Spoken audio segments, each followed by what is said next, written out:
Mr. President, as you know, President Trump has called on Congress to take up major infrastructure legislation. Passing an infrastructure bill will create jobs and grow our economy and keep families safe. Water infrastructure is a key part of the President's call. Drinking water systems, dams, levees, ports, reservoirs, wastewater systems, they matter to just about every community in America. So infrastructure is essential, an essential part of everyone's life. Water infrastructure brings water into our homes, protects us from flooding caused by catastrophic storms like the one that we have this past week on the East Coast. Many of these aging water systems are in need of significant attention. Several need to be repaired or fully replaced, while other long-awaited projects need to get started.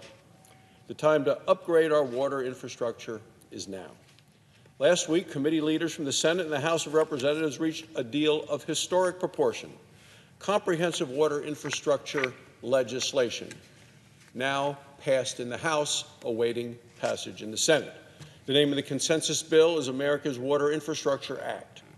As chairman of the Senate Environment and Public Works Committee, I've worked closely with Ranking Member Carper, with Infrastructure Subcommittee Chairman Inhofe, Subcommittee Ranking Member Cardin, to reach this deal with the House.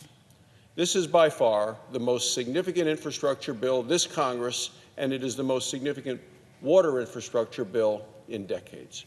It's bipartisan, and it helps all 50 states. The legislation does three big things. It grows the economy, it cuts Washington red tape, and it keeps communities safe. America's Water Infrastructure Act spurs economic growth by creating jobs and authorizing vital projects.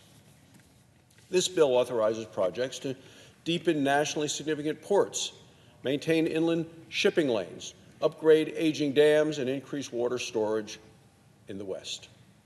These projects ensure that American-made goods can be shipped from the heartland to the coast and around the world. Access to consistent water supply is key for America's ranchers and farmers. They expect that their water will be delivered when they need it. Ranchers and farmers will directly benefit from this legislation, as crumbling irrigation systems will receive badly needed maintenance.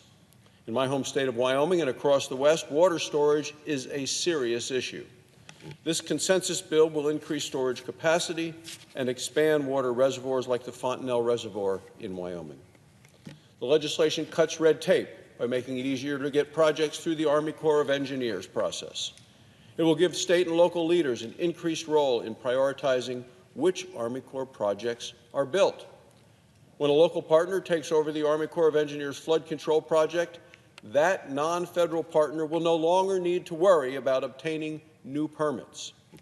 The bill mandates that the Army Corps transfer its authority to the local partner, so new permits and the time required to get them will no longer be necessary.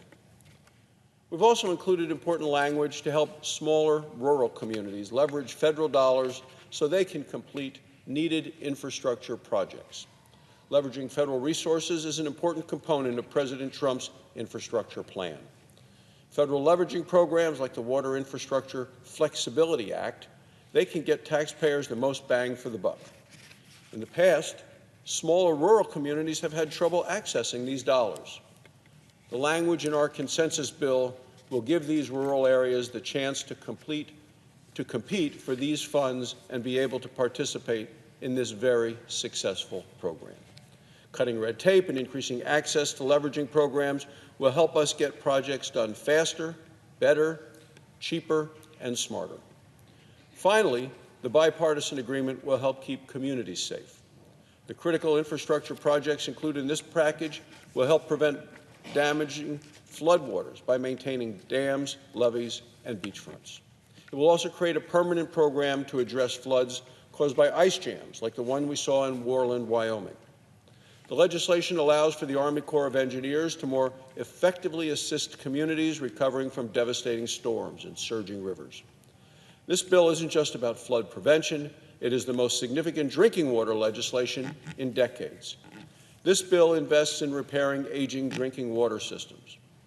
For the first time since 1996, Congress will authorize the Drinking Water State Revolving Fund.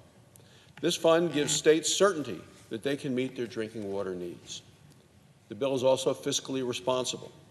The nonpartisan Congressional Budget Office said that America's Water Infrastructure Act will authorize these important projects and reduce the deficit at the same time. America's Water Infrastructure Act has received broad bipartisan support from Democrats, Republicans, local governments, and stakeholders. It originally passed out of the Senate Environment and Public Works Committee unanimously by a vote of 21-0. After reaching this consensus agreement, the House of Representatives passed the updated bill unanimously by voice vote.